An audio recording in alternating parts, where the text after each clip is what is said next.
baru kita membahas gimana cara budidayanya. Singkat saja ya Pak Ibu. Jadi anggur itu ya. Oke. Jadi ini perkembangan Indonesia. Jadi waktu itu tahun 1982 itu ada kebijakan pemerintah yang menyebutkan bahwa Indonesia mengurangi impor anggur melalui surat tersebut dari Menteri Perdagangan dan Koperasi Indonesia nomor 605 itu bahwa ada kebijakan terkait polis dan prosedur bahwa kalau bisa ya bukan kalau bisa memang diharuskan kita berupaya mengurangi bahkan sekarang belum anggur yang dengan skala yang banyak. Oke, baru menyebar ke daerah Probolinggo, Sidoarjo, Pasuruan, Bali dan Kupang. Nih, sama yang saya tahu kalau di Probolinggo ada banyak jenis ya dari pembakaran dan di Bali juga ada. Tapi mungkin karena apa ya? Persaingan kita itu kan banyak di dunia itu kan variatif anggur itu kan ada beberapa banyak. Jadi gimana kita selalu berupaya menciptakan gimana anggur dengan potensi yang bagus dengan rasa yang enak sehat dimakan. Nah itu kan kita baru mempelajari itu dari di Bali Sister juga. Oke, saya lanjut. HP-mu dibuka. Ya, ini contoh referensi yang saya dapat dari Bali Sister anggur. Oh nggak kelihatan di sebentar. Yang delok ini siapa kurang. Oke, jadi ada cari-carinya ada DS86, 88, DS4 itu macam-macam ini. Sumbernya dari Bali Distro. Lalu kalau nama-namanya sendiri ada banyak juga. Bentar saya.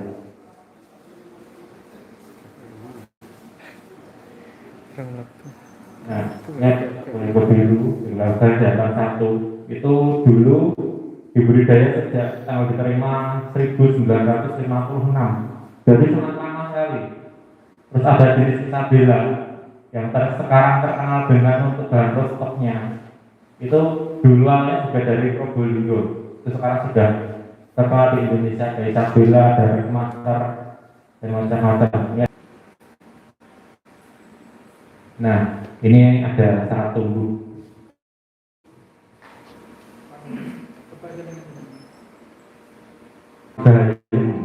Di pot atau di pekarangan lumas.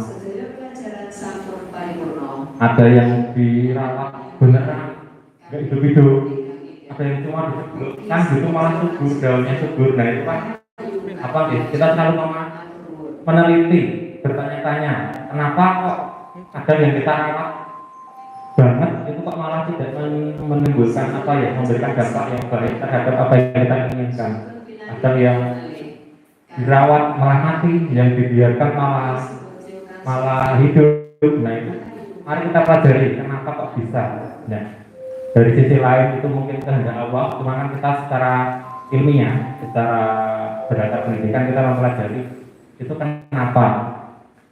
Nah anggur sendiri itu berasal dari tropis maupun subtropis dengan ketinggian 300 sampai 800 dBl. Nah itu kan ibaratnya malah lebih di daerah rendah dengan media tanah lempung berpasir, gembur dan banyak unsur hara. Ini kan sangat cocok di daerah kita.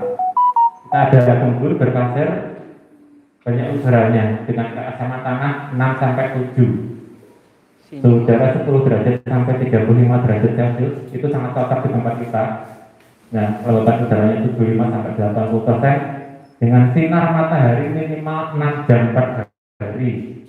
Saya nggak bisa membayangkan bahwa kalau di ruang lahan KPK itu kan full sinar gitu. Jadi insya Allah nanti bagus. Tinggal nanti caranya gimana terkait amunten. Kalau di sawah itu kan halamannya banyak, entah itu kerang, entah itu tikus, terus pokoknya macam-macam ya. Bagaimana kita caranya membuat obat atau ramuan yang setidaknya dapat mengurangi hal-hal yang mungkin tidak kita inginkan gitu, Bapak Ibu semuanya. Jadi saya lanjut ya. Nah ini enggak bisa. nggak apa-apa, cuman jadi kita santai aja ketika Bapak Ibu atau adik-adik semuanya ingin ditanyakan, monggo silahkan. Lalu manfaat, nggih. Ini dari Mangau tahun 2019 menjelaskan bahwa di sebuah buku menjelaskan bahwa manfaat anggur itu meningkatkan dasar industrial yang berperan memperlancar aliran darah. Nah, lalu yang kedua mengurangi resiko serangan jantung. Lalu senyawa antioksidan yang dengan daya terjangnya lebih kuat daripada vitamin C dan vitamin E. Ada bayangkan jeruk itu tinggi, ternyata anggur juga tinggi. Lalu ada senyawa flavonoid anggur dapat meningkatkan produksi lemak baik sekaligus menurunkan trigliserida yang berbeda di dalam darah. Nah, ini jadi saya ambil dari bukunya Mangau yang F 2019 yang berjudul The Blood Pressure Miracle. Oke, saya lanjut. Nah, ini jenis anggur itu ada macam-macam. Jadi ada anggur jenis meja. Anggur jenis meja itu yang langsung kita makan. Kalau di toko buah ada apa nggih? Ya di sini ada Mongrel, ada Red Global. Terus kalau yang minuman itu yang harus diolah dulu seperti anggur dan sebagainya. Kalau olah makanan yaitu untuk tambahan kismis dan lain sebagainya. Lalu dibuat panisan dan lain-lain. Jadi kita sebelum menanam kita tahu dulu manfaatnya, sumbernya dulu dari mana. Nanti terkait kalau cara mengolahnya nanti itu urusan kedua. Yang penting kita punya bahan bakunya dulu. Kita fokus ke penanamannya dulu.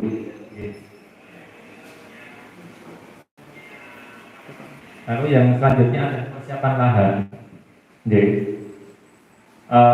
Lahan di sini setidaknya tidak ada acuan berapa dia harus dilubangi di tanah. Karena anggur itu kalau mau potensial itu malah lebih bagus ditanam di pot atau di counter bag. Ini saya mengibaratkan yang versi di tanah. Kita membuat ukuran 50-50-50.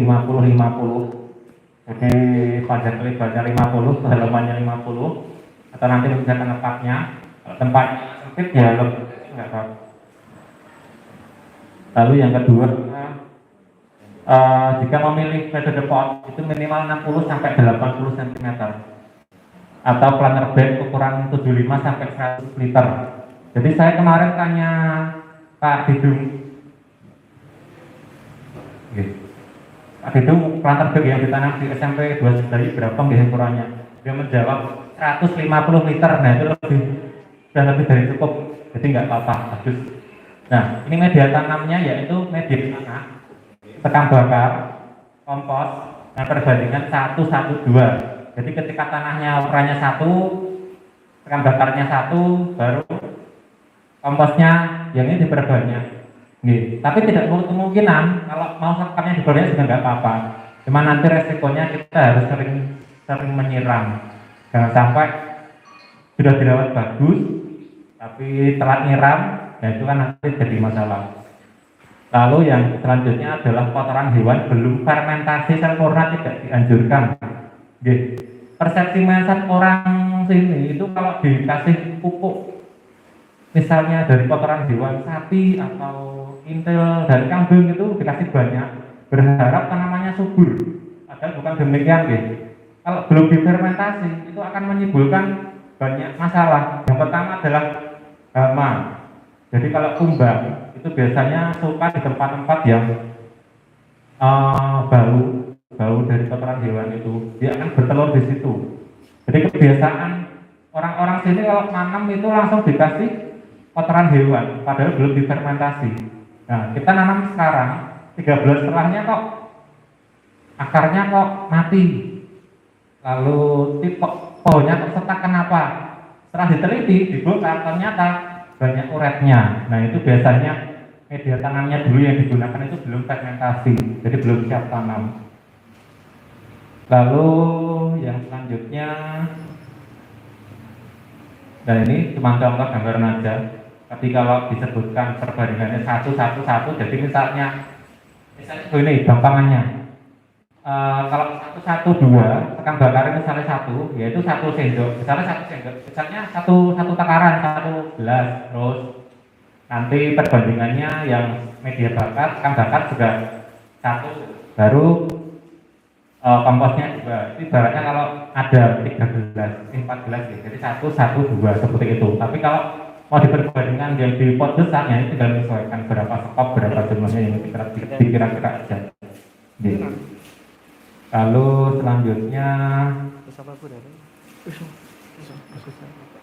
nah ini ada contoh sistem perambatan yang di sini dikenal dengan Charles Position System.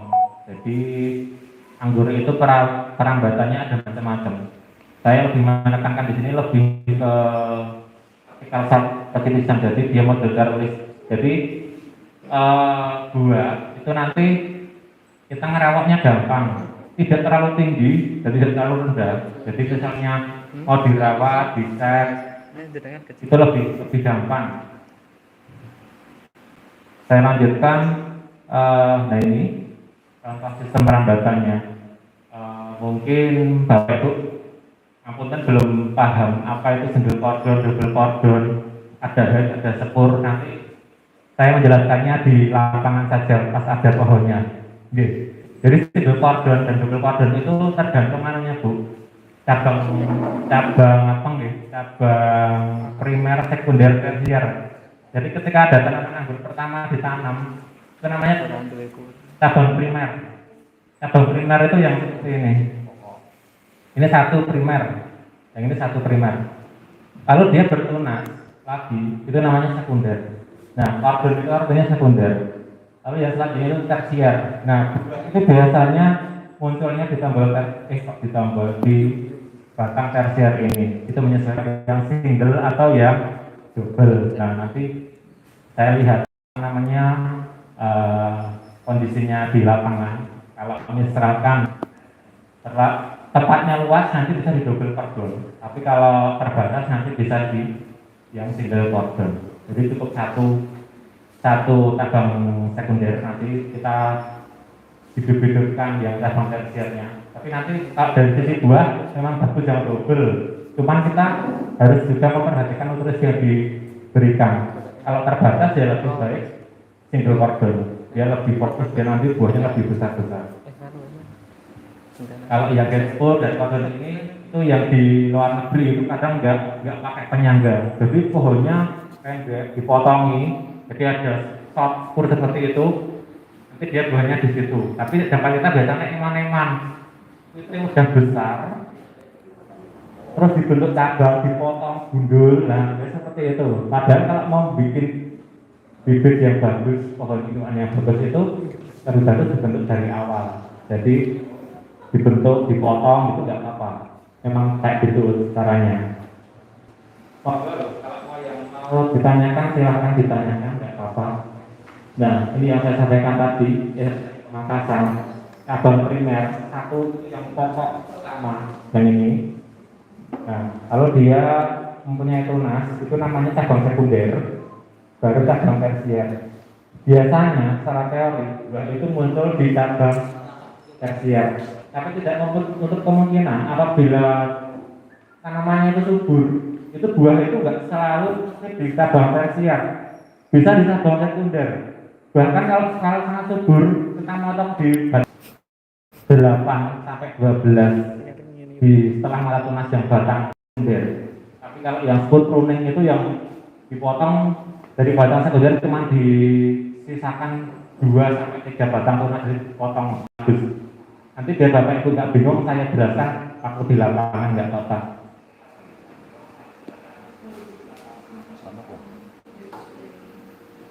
Oke, ini teknik pemupukan. Pemupukan dasar itu 1 sampai 2 bulan sebelum, ya ini yang saya sebutkan sebelum ya Bapak Ibu. Jadi sebelum kita menanam itu media itu harus disiapkan sebaik mungkin. Yaitu ya yang pertama tadi ya kompos atau pupuk kandang yang telah difermentasi. Yang kedua adalah kapur pertanian, biasanya untuk menetralkan pH tanah. Tapi kalau sudah punya pH meter, sudah kisarannya 6 sampai 7 ya tidak perlu kapur dolomit. Lalu yang selanjutnya adalah pemupukan susulan pada masa vegetatif dan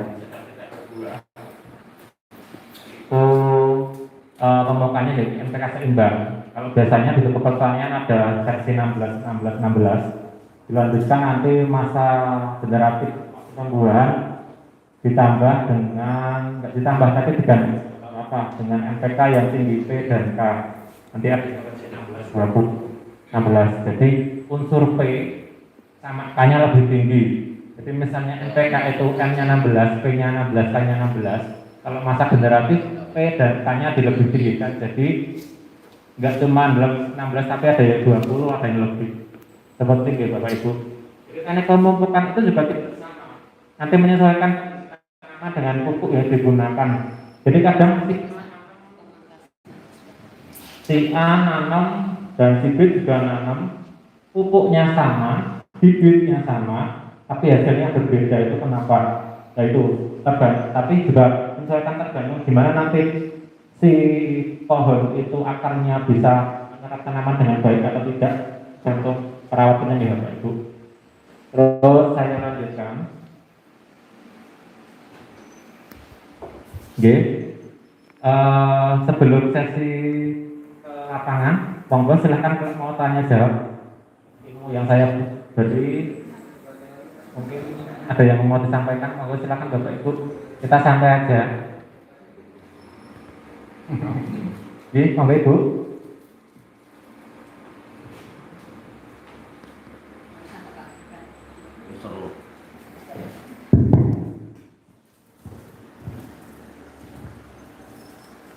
Terima kasih atas pemberian waktunya.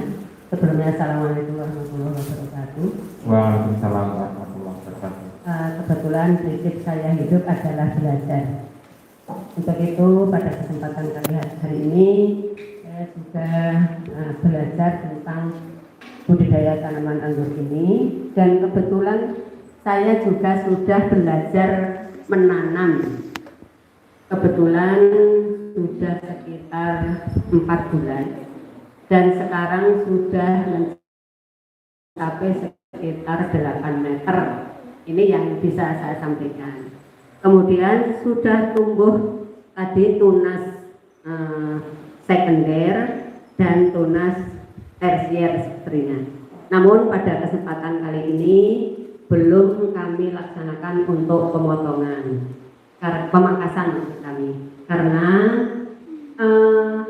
lahan ancang-ancang kalau orang Jawa itu saya menginginkan kalau sudah memenuhi ancang-ancangnya. Yang saya tanyakan, pemangkasan ini sebenarnya berdasarkan umur atau berdasarkan panjangnya atau berdasarkan waktu. Untuk itu mohon penjelasan, karena sekali lagi dari penjelasannya kita ucapkan terima kasih, dan ini kesempatan saya untuk lebih belajar lagi. Terima kasih. Assalamualaikum warahmatullahi wabarakatuh. Waalaikumsalam warahmatullahi wabarakatuh. Pertanyaan yang bagus itu.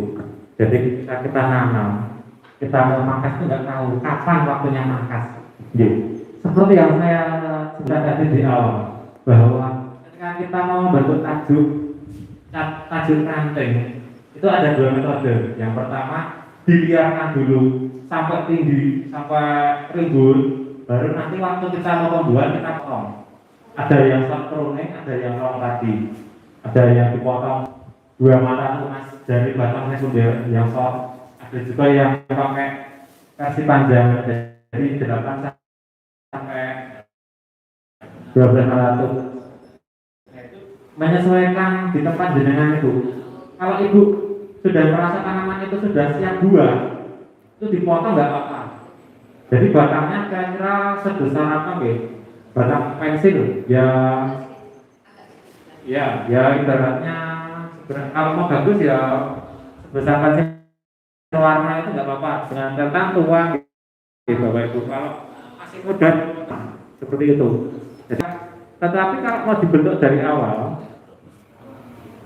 tapi kalau mau dibentuk dari awal, dari misal nanam itu dibentuk, pertama dia tinggi, terus para-paranya ibaratnya segini, nanti kita baru dibagi, dipotong. Kalau dipotong, ketika kita mau bikin wardon, ketika mau didobel, ya kita arahkan tuh kiri 1 kanan 1, gitu kan? Motongnya kan dari awal, bukan besok. Jadi dipotong di awal, masih mudah dibentuk. Nanti baru itu dibelokkan ke mana menyesuaikan para jenengan. Itu sudah bisa.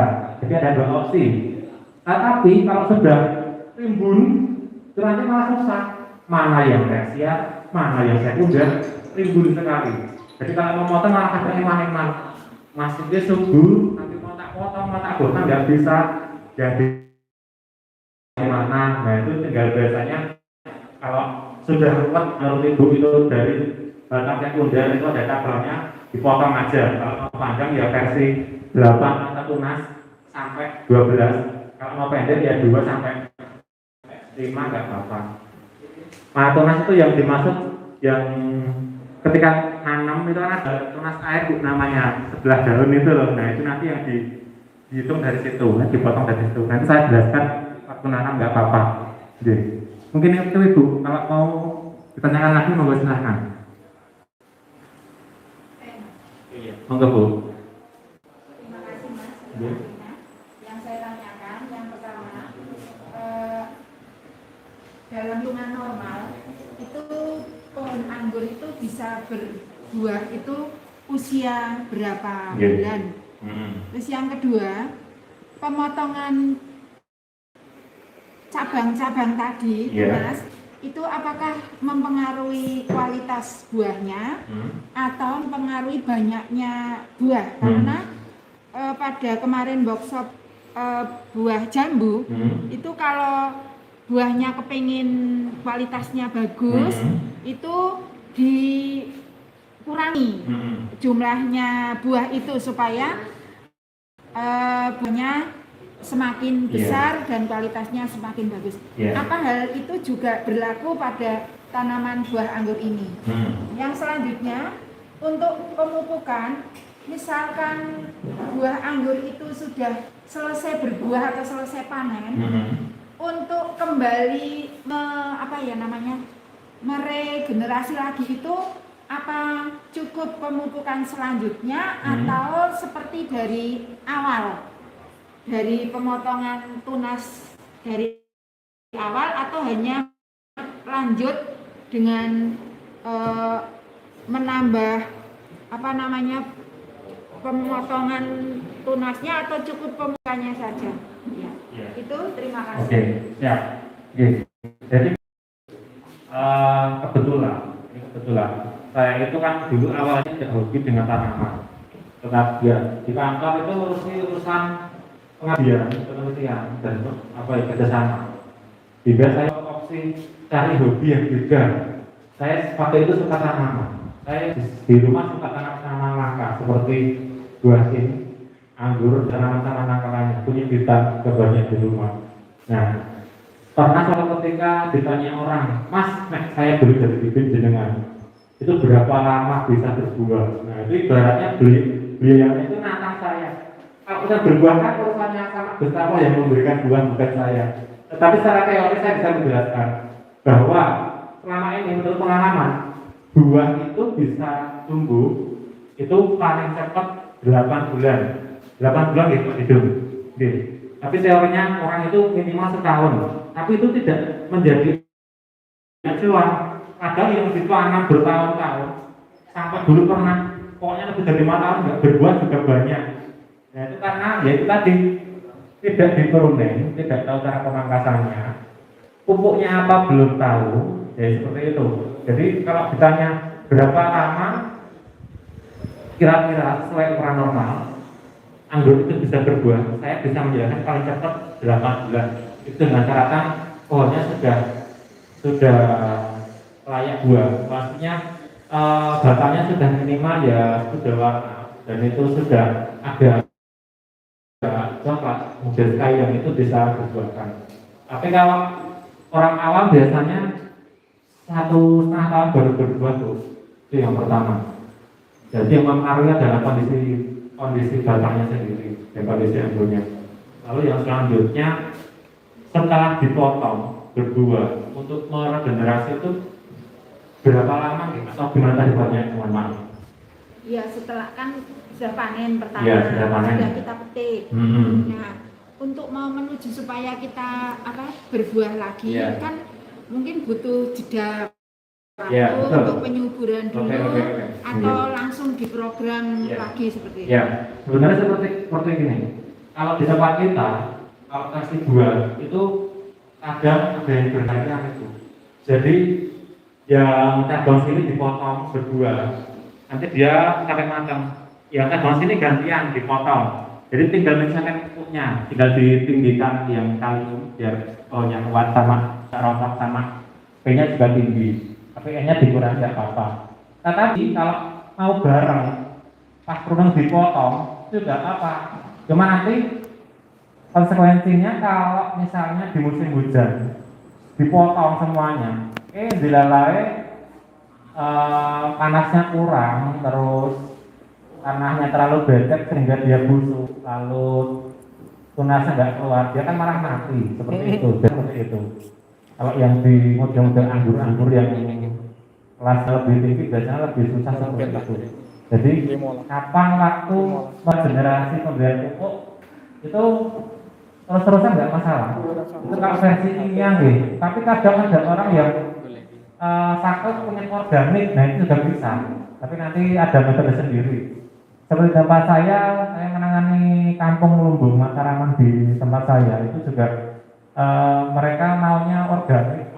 Jadi tidak mau pakai kimia. Pokoknya semprot juga organik, rabut juga organik. Bahkan ada sampai dari kita teliti seperti sana itu ada jeruk bu. Jeruk itu namanya, itu harus organik. Jadi dari Dinas Pangan sudah memberikan sertifikat bahwa itu benar-benar organik dan kita punya bed organik. Jadi rencananya ada beberapa jenis buah. Kalau Bapak Ibu Kersal, soal ke sana bisa ngecek sendiri tanaman jeruk apa, terus ada tanaman buah lain-lainnya. Kita punya paguyuban kampung Mataraman di sana, termasuk ada paguyuban kelinci bu. Jadi nanti dari kelinci itu ada limbahnya, air kotoran kelinci. Nah itu kandungannya apa, bisa membuat tanaman itu bisa subur. Nah itu kita baru meneliti dan mengembangkan arahnya ke situ seperti itu. Jadi kalau itu tadi tanya ketika dipotong kapan merabutnya, nah rabut itu kan sebenarnya menyesuaikan kita. Kalau pengen bagus ya terus dirabut. Cuman masalahnya kalau orang itu kan kalau pengen cepet biasanya merabutnya banyak, bekas punya banyak. Tapi kan itu kan beresiko. Kalau kita nggak tahu, kamunya kan biasanya malah mati dia panas seperti itu. Terus terkait kalau dibandingkan dengan jambu, itu pada prinsipnya semua pohon itu sama. Ketika batangnya satu atau dua, jompolannya banyak.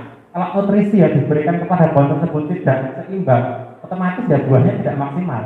Jadi kalau di anggur namanya juga ada penjarangan seperti itu. Tetapi kadang yang nanam itu eman-eman.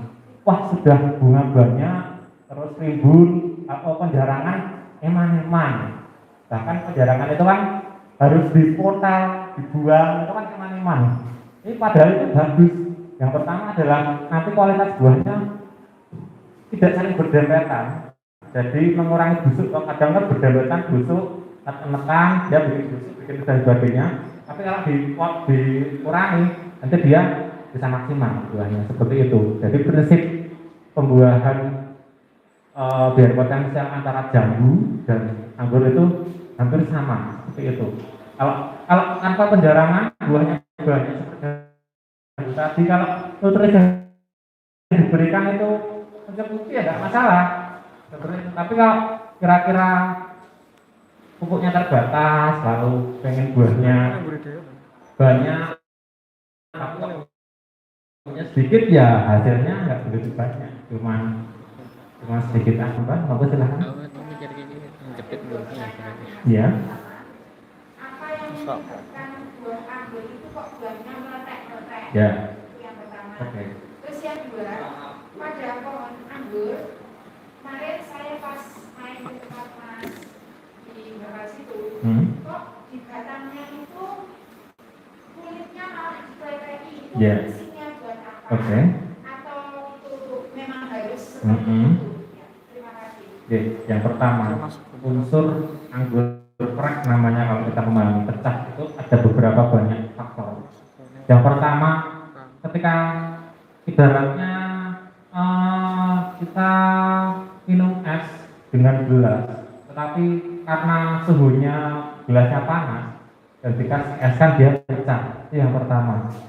Jadi kalau di anggur itu ibaratnya panas ekstrim, jadi perbedaan antara siang dan malam itu sudah itu ya suhu awan siang panas sekali dingin, itu sudah berpengaruh. Tapi yang lebih dominan bukan itu, bukan anggur itu biasanya jamur. Ya. Jamur anggur itu macam-macam. Ada ya, ada namanya powder itu yang tepung itu, ada yang karak daun itu juga menyebabkan anggur itu pecah. Jadi ketika berbuah masih kecil itu nggak apa-apa, tapi ketika mau kerasan mau masa panen dia malah pecah, ya itu karena jamur. Yang kedua telat siram. Pengaturan sendiri. Iya. Kan mereka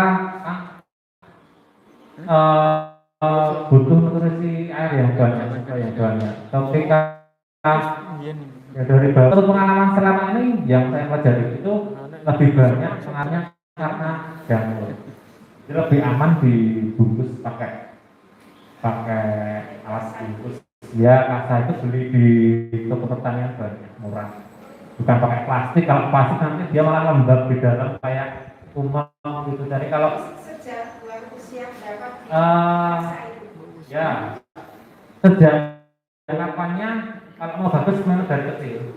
Jadi setelah kan ada kayak kalau kan ada kayak pori-pori seperti bulu halus.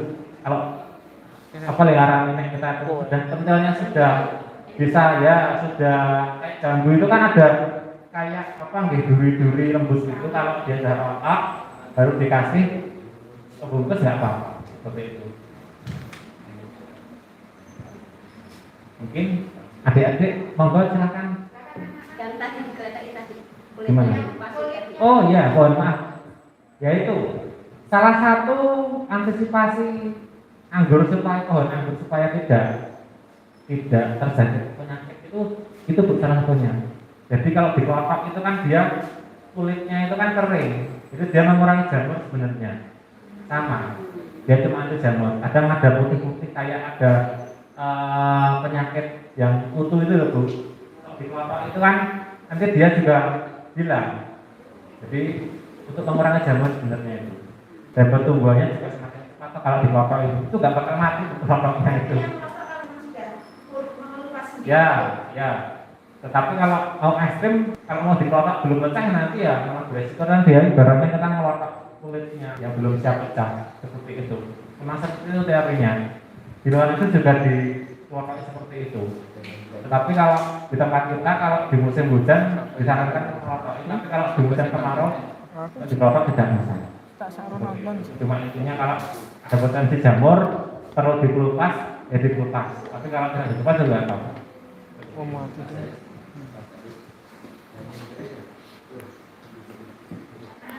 Jadi untuk adik-adik itu kalau sekolah itu carilah ilmu yang sebanyak-banyaknya. Jadi ketika sekarang mungkin nggak paham ya. Sekarang itu cuma tuntutan orang tua harus lulus, harus ini. Tapi ketika kita jangan tidak punya ilmu apa-apa nanti juga betul pada akhirnya. Seperti itu. Jadi kalau pengen tahu apa, monggo silakan ditanyakan. Tidak usah malu-malu. Bapak Ibu yang di belakang monggo silakan santai aja.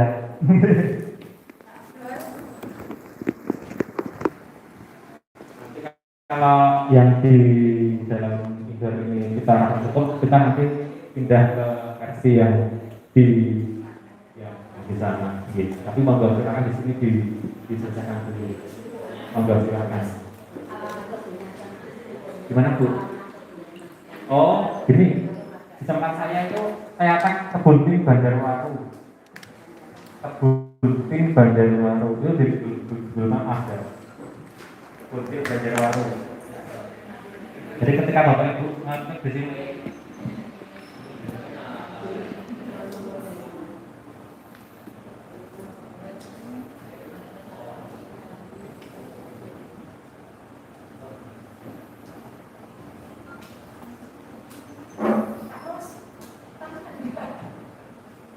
nah, ini kebun saya. Kalau mau bicara silakan. Ya, di tempat saya juga ada kampung Lumbung Mataram. Itu yang mengelola juga di kampung saya. ada. Ya. Ngene wae ya. Ya ngero tok jam mlaku-mlaku ra. Rutin Banjarwaru, jurusan Banjarwaru bilang itu Pandai Bantul. Oh iya itu. Ya, kita masuk Pandai. Samur. Ya, Rutin Banjarwaru. Mungkin baru kali ini ya dengar Rutin itu apa. Sekarang nggak begitu banyak tuh. Jadi saya lebih ke pembibit sebenarnya, bukan pengepul. Jadi ketika dulu diminta untuk koleksi anggur ya saya anggur. Jadi ketika dulu ada, jadi kadang kalau orang-orang kan punya anggur, tetapi mohon maaf asam rasanya itu loh Bu. Jadi biasanya dipotong, terus nanti saya ya nyambung, kadang sama Mas juga seperti itu. Jadi kalau ditanya pengebun, saya bukan pengebun jujur, saya cuma pembibit. Tapi kalau dengan butuh sampel-sampel yang pernah saya kerjakan ada di beberapa tempat, di Bantul, di Prambanan, di kota ada seperti itu. Oke, ada pertanyaan yang mungkin belum saya jawab Bu? Saya paham semuanya yang tadi. Kalau mungkin yang lainnya monggo silakan. Monggo Bapak Ibu mungkin ada tambahan pertanyaan anak-anak? Silakan. Masih ada waktu. Nanti kalau sudah tidak ada acara kita tutup, terus langsung kita menuju ke lapangan untuk praktek langsung penanaman. Monggo, masih ada yang mau ditanyakan tidak, Bapak Ibu? Bapak, monggo. Silakan. Oh iya, Pak silakan Pak. Ada. Maaf, mungkin saya tadi tidak secara fokus melihat atau mendengarkan. Dalam proses misalnya setelah berbuah. Ya. Nah, proses pemotongan itu apakah ada cara khusus atau tidak, Mas? Artinya harus pakai gunting, harus pakai asal dipotong aja. Ya. Itu apakah ada yang ada cara khususnya? Ya. Dan berapa kira-kira berapa bulan sekali proses pemotongan tersebut? Terima kasih. Terima kasih Pak. Jadi kalau di dunia pertanian itu namanya ada gunting pruning Pak. Ada gunting pruning, harganya murah, ada 50.000, ada yang 100.000 tergantung variatif bahannya. Ada. Jadi kalau gunting pruning itu sekali potong dia tidak menyisakan luka di potongannya, jadi aman. Ya, ada yang kalau sebut merek banyak ya. Jadi ada gunting pruning. Tapi yang ditanyakan selanjutnya adalah kapan motongnya nggih? Kalau motong setelah buah, itu biarkan buah itu jadi dulu baru dipotong karena dia nanti butuh daun untuk masak buahnya. Kalau pas berbuah dipotong daunnya nanti ya nggak ada untuk fotosintesis, biar nanti malah nggak maksimal buahnya. Seperti itu. Jadi intervalnya berapa potong ya? Kira-kira kalau buahnya mau panen itu dipotong nggak apa-apa. Kalau setelah panen nggak apa-apa. Ya, ada beberapa anggur dengan variasi tertentu itu ada yang 100 hari, ada yang 30, tergantung jenisnya ya Bu. Ada yang paling cepat 90 hari, seperti itu. Nanti kalau mau lihat guntingnya, kebetulan saya di mobil bawa Mas. Dan saya kasih lihat gunting pruningnya seperti apa. Ada lagi Bapak monggo. Adik-adik harus tanya, satu pun belum ada yang tanya tadi. Ayo monggo silakan. Ayo silahkan tanya. Ya, monggo Bu, monggo. Ya. Bapak ini sudah pembibitan dengan teman-teman. Ya. Ya, betul. Pengarap itu sebenarnya macam-macam ya Bu. Macam-macamnya gini. Ada pohon-pohon yang mungkin sering diserang pengarap kayak jambu juga sering, terus jeruk, di tempat saya pohon itu juga sering. Bahkan anggur pun yang buatannya keras itu juga nah itu pengarap ini biasanya dari bawah Bu, itu dari bawah, jadi mirip seperti apa guys, uret tapi dia lebih kecil seperti itu. Kalau penanganan selama ini kalau versi kimia itu kalau pemerintah sekarang sudah melarang adanya obat seperti furadin itu kan dia merusak tanaman, merusak lahan.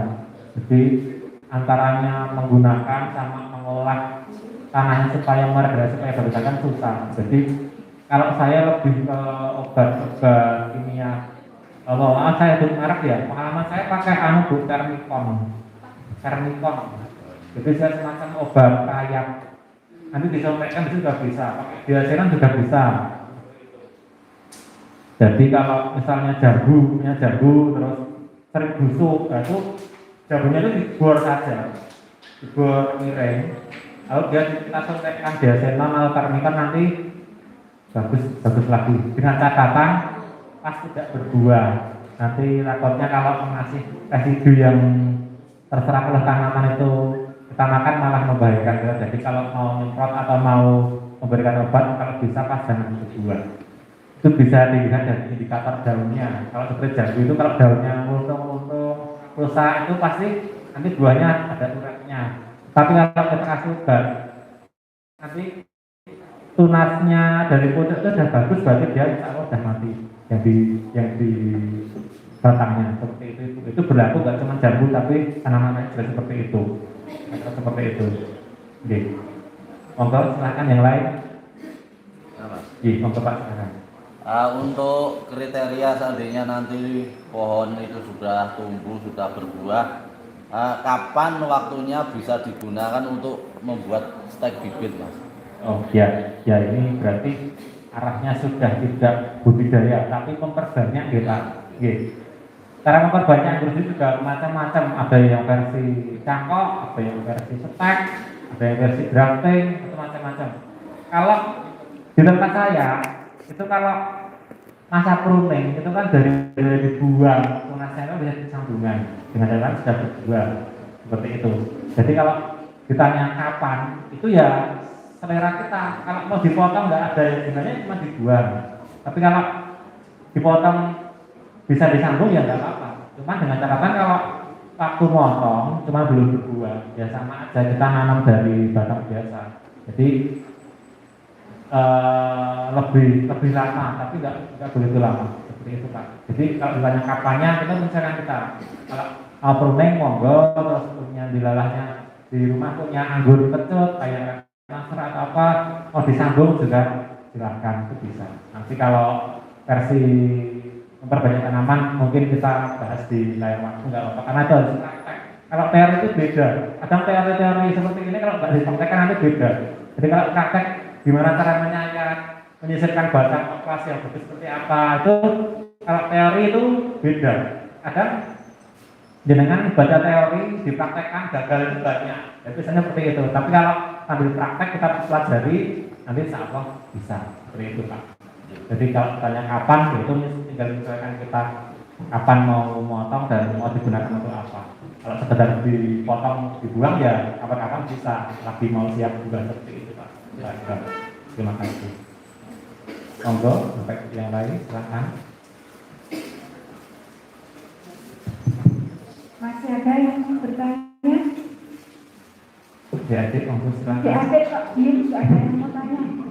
Belum nyambung. Mungkin belum menarik bagi mereka Bu. Belum tertarik ya. Ya buahnya itu pasti suka. Ya. Jadi saya melihat arahnya sekolah itu sudah bagus, punya lahan, punya tinggal apa gitu, ya tinggal waktu makan aja. Nanti jadi pertontonan sekolah-sekolah di Bandung sebenarnya semoga. Bismillah. Gimana Bapak Ibu, sudah cukup di ruangannya? Ya, Bu. Langsung kita ke lahan KPK? Oke, Mas. Terima kasih. Kalau ini saya tutup dulu atau gimana? Oke, Bapak Ibu terima kasih atas waktunya telah mengikuti sedikit workshop berbagi ilmu dari saya untuk Bapak Ibu semuanya. Semoga yang saya sampaikan dapat bermanfaat, dapat mempunyai timbal balik yang bagus untuk kepentingan jenengan semuanya. Oke, apabila banyak salah saya mohon maaf. Oke, dari saya tutup. Assalamualaikum warahmatullahi wabarakatuh. Waktu selebihnya saya kembalikan ke penyelenggara acara ini. Terima kasih Ibu. Terima kasih kepada Mas Andi Sudarmanto, Sarjana Sosial yang sudah menyampaikan materi workshop budidaya tanaman anggur. Bapak, Ibu, dan anak-anak yang saya banggakan, acara demi acara sudah kita lalui semua. Namun nanti setelah ditutup, kita menuju ke lahan KPK untuk menerima panduan dari Mas Andi tentang bagaimana menanam buah anggur yang benar. Sekaligus nanti semua Bapak Ibu guru dan anak-anak boleh langsung menuju ke lapangan.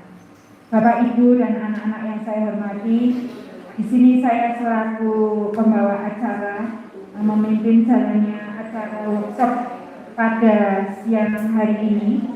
Apabila dalam membawakan acara banyak tutur kata yang kurang berkenan di hati Bapak Ibu dan anak-anak semua, saya mohon maaf yang sebesar-besarnya. Selanjutnya marilah kita tutup acara workshop pada siang hari ini dengan berdoa menurut agama dan kepercayaan kita masing-masing. Kita berharap semoga kegiatan pada siang hari ini sungguh bermanfaat bagi perkembangan sekolah kita tercinta SMP Negeri 2 Sedayu. Apalagi ke depan nanti lahan KPK akan dimasukkan dalam kegiatan ekstrakurikuler, sifatnya wajib. Nanti anak-anak akan disuruh praktek bagaimana cara beternak ikan lele, beternak ikan nila atau bekas ikan grameh, dan nanti dikelola sendiri, panennya dijual sendiri supaya kalian bisa praktek langsung bagaimana usaha istilahnya untuk keterampilan anak-anak ke depan. Bukan hanya budidaya anggur aja, tapi ada juga perikanan. Baiklah Bapak Ibu dan anak-anak, marilah acara kita tutup dengan berdoa menurut agama dan kepercayaan kita masing-masing. Dengan sikap duduk sempurna, berdoa mulai. Cukup. Selanjutnya monggo Pak Andi dan Bapak Ibu guru semua kita menuju ke lahan KPK.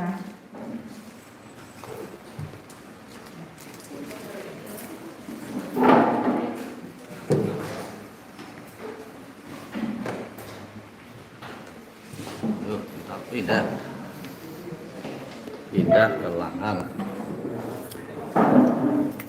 Ayo, para Tadi Mas. fotografer Langsung. and netizen, para netizen,